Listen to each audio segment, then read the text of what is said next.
Bueno, vamos a ver las leyes de los gases.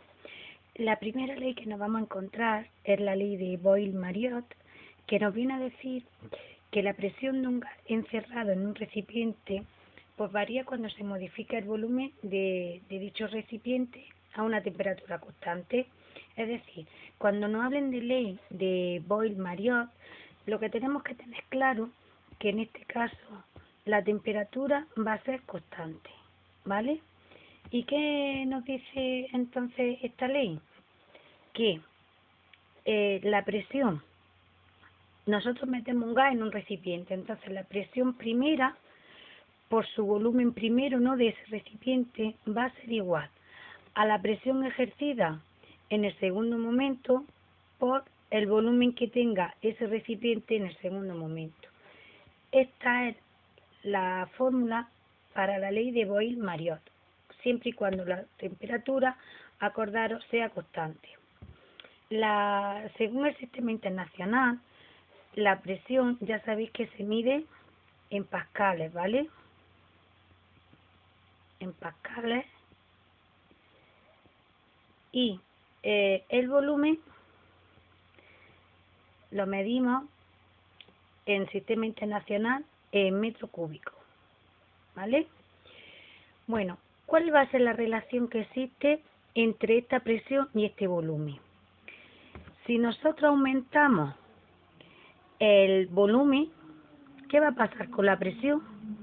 Es decir, vamos a suponer que nosotros tenemos un recipiente pequeño y nosotros cogemos un recipiente más grande.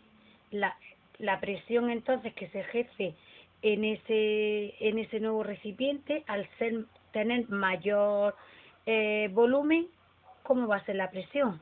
Menor. Es decir, yo tengo una olla chiquitilla y la encierro, ¿no? Y meto ahí un gas, lo encierro. ¿Qué presión va a tener? Pues grande, ¿no? Porque el volumen es pequeño. Pero si yo aumento el volumen, la presión es como si se dispersara, para que se entienda, ¿vale? Entonces, la presión disminuye. Esta relación la tenéis que tener en cuenta para la hora de hacer el ejercicio, que os acuerden un poquito los resultados, porque si os da un resultado así raro, teniendo en cuenta esta relación, pues puedes saber si lo has realizado bien o no. Por tanto, si nosotros disminuimos el volumen, ¿qué hemos dicho? Pues que aumenta la presión. No es lo mismo tener una olla grande que una olla pequeña. Contra más pequeño, más presión ejerce. Cuanto más grande sea el recipiente, pues menos presión ejerce. ¿Vale? Venga, vamos a ver la segunda ley. La ley de Gay-Lussac. ¿Qué es lo que tenemos que tener aquí en cuenta con la ley de Gay-Lussac? Aquí, antes, teníamos que la temperatura era constante, pues en este caso lo que va a ser constante es el volumen. ¿Qué nos dice esta ley?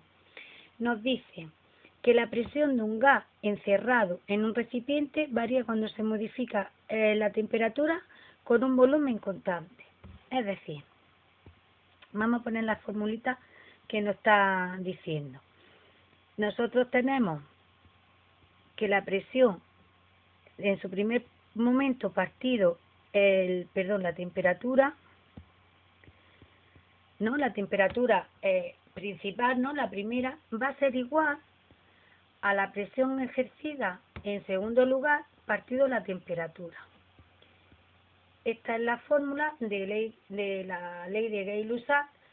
Acordar, importante, siempre que el volumen sea constante. De hecho, con esta ley el volumen siempre va a ser constante.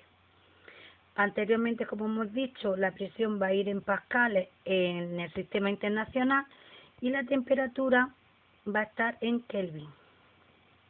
Es decir, que si nos dan la temperatura en grados centígrados, obligatoriamente lo vamos a tener que pasar a Kelvin. Hago un inciso. Hay en algunos ejercicios, luego lo veremos cuando os dé más ejemplos, que nosotros podemos utilizar en la presión con atmósferas, nos lo pueden dar en atmósferas, en pascales o en miligramos de mercurio. En milímetros de mercurio. Entonces, tendremos que saber convertir esas unidades que nos dan a pascales. Ojo, si en los ejercicios no nos pide que lo pongamos en sistema internacional, yo aconsejo que trabajéis en atmósfera. ¿Por qué? Porque es la unidad más pequeña y no tenemos tantos dígitos como en los pascales o como en los milímetros de mercurio. Luego, en la última explicación, os explicaré la conversión de cada uno, ¿vale? Venga, pues seguimos. Vamos a ver la relación que existe entre estas presiones y estas temperaturas. A ver, si nosotros aumentamos la presión, ¿qué pasa con la temperatura?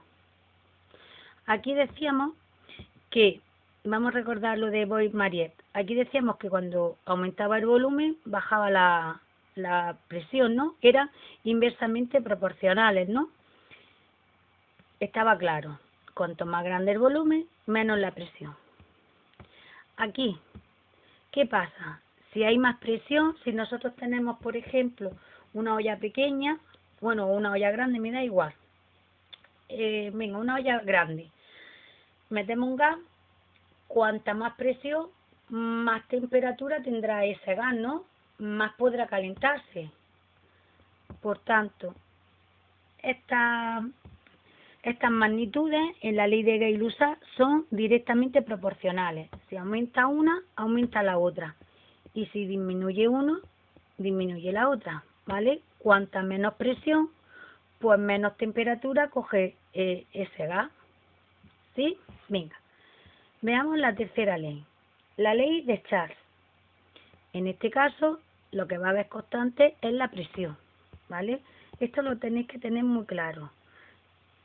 Cada ley que conlleva a que esté constante, ¿vale? Para saber luego identificar qué fórmula tenemos que utilizar según el ejercicio. Bueno, la ley de Charles nos dice que el volumen de un gas varía al modificar la temperatura manteniendo la presión constante. ¿Y cómo va a ser esta formulilla? Nos está diciendo que el volumen principal partido la temperatura principal va a ser igual al volumen, al segundo volumen que se ejerce, ¿no? o que se añade, partido la temperatura segunda también, ¿vale? Como decíamos, el volumen se mide en metros cúbicos y la temperatura en Kelvin. Hago otro inciso. El volumen, si no nos lo pide en sistema internacional y en los ejercicios nos están hablando de litros, también lo podemos dejar en forma de litros, ¿vale? Lo que sí vamos a tener que cambiar siempre, no lo diga o no que sea por el sistema internacional, es la temperatura. La temperatura siempre hay que pasar la Kelvin, ¿vale? El volumen y la presión da igual que la dejéis en litros en el caso del volumen o en atmósfera en el caso de la presión. Venga, pues vamos a ver la relación que hay entre estas dos magnitudes, entre el volumen y la temperatura. Si nosotros aumentamos la temperatura, ¿qué va a pasar con el volumen? Pues que también va a aumentar. Estas también son directamente proporcionales. Si disminuye la temperatura, va a disminuir también el volumen. O al revés, si aumenta, esto lo podéis hacer la relación como queráis, como mejor os acordéis. Si aumenta el volumen, pues aumenta la temperatura, ¿no? Hay más espacio para que como que hierva, ¿no? Y por eso aumenta la temperatura. Hay más, por eso que hay más espacio para que pueda ebullir, ¿no? Y al revés, si contra menos volumen, pues menos temperatura, ¿vale? Venga. Por último, hemos visto las tres leyes básicas de los gases, pero hay una que engloba estas tres, que la vamos a ver ahora mismo. La ley de los gases ideales. Como decía, esta ley recoge las tres leyes anteriores y se aplica a los gases ideales. ¿Cuáles son los gases ideales? Pues aquellos gases formados por partículas sin fuerza de repulsión ni atracción entre ellas y cuyos choques son perfectamente elásticos, ¿vale? ¿Cuál va a ser la fórmula que nosotros vamos a utilizar para la ley de los gases ideales? La siguiente.